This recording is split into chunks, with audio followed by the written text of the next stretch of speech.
Did you know that reading together with your children for 20 minutes a day adds up to over 120 hours in 1 year? And that equals more than 1 extra month of classroom instruction. Hi, and welcome to It Takes a Village. This is a place where schools and families come together to explore how we can raise thriving, curious, and happy learners. I'm your host, Gunilla Bengtsson. I've been a primary school teacher for over 20 years, and I'm also a parent. Today we're focusing on reading, and this is something every primary school teacher asks parents to help with. In this particular episode, I'll share some tips how you can make reading productive and enjoyable for your child and for you. So let's start by looking at what reading actually is. So reading happens every day in one form or another, but it's actually a very complex process. And teachers generally divide reading into two parts. Decoding, which is understanding the symbols and the sounds they represent, and comprehension, which is basically understanding what you're reading.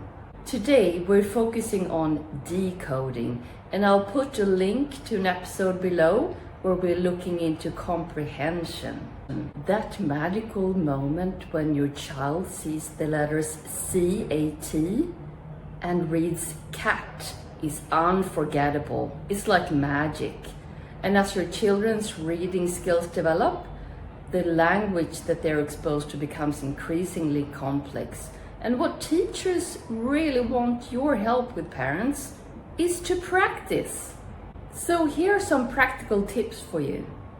First of all, you want to ensure that when you read with your child, you have a cozy and a calm environment. You want your children to connect reading to feeling very comfortable and happy and calm. So find a quiet space away from distraction and keep it light and enjoyable. Reading together should feel relaxed and calm. It's not a test. If stress or resistance creeps in, sometimes it's actually best to take a break. And remember, you're not just teaching reading, you're also teaching them to have a love for reading books and stories. Every child learns at their own pace. And try to avoid comparing your child to other children. Be patient. Give your children the time they need to figure out a word. And wait a few seconds before you jump in and support them. And praise their effort. Say things like, I really like how you try to figure that word out, not just accuracy. You can also take turns reading. You can maybe alternate the pages or the sentences. You have to gauge your child's reading stamina because they work really hard when they're trying to figure out that text. It is also important for your child to hear what it sounds like to read fluently. And when your child gets stuck, here's some helpful tips. The first sound is very important, and sometimes that's enough for your child to guess the word.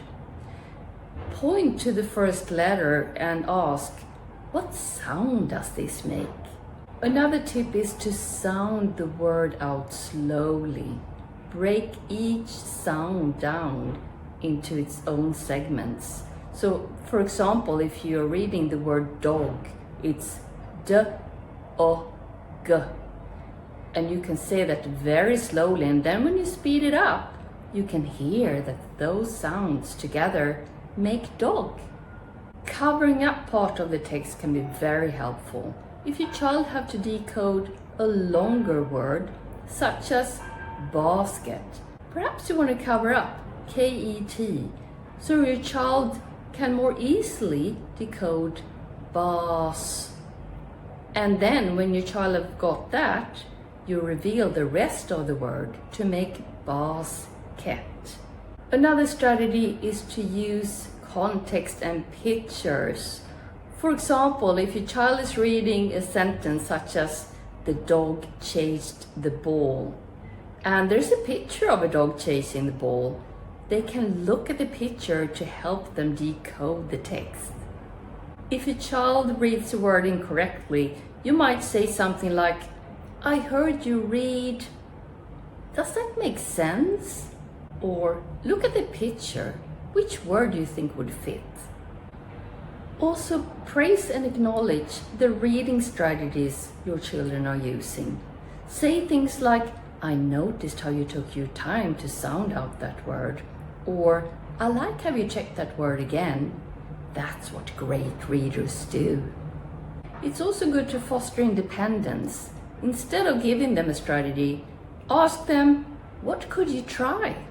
Also, if they read a word incorrectly, don't jump in and correct. Let them figure it out on their own and self-correct. Encourage them to check their reading for meaning. Does that make sense? Make it interactive. You can pause the reading and have a conversation about the story. Have you ever had a similar experience?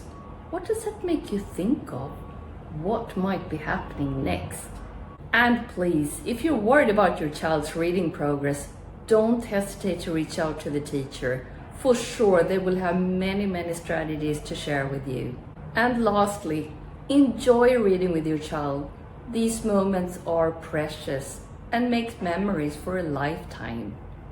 Until next time, keep showing up for your children and enjoy reading with them. Bye for now.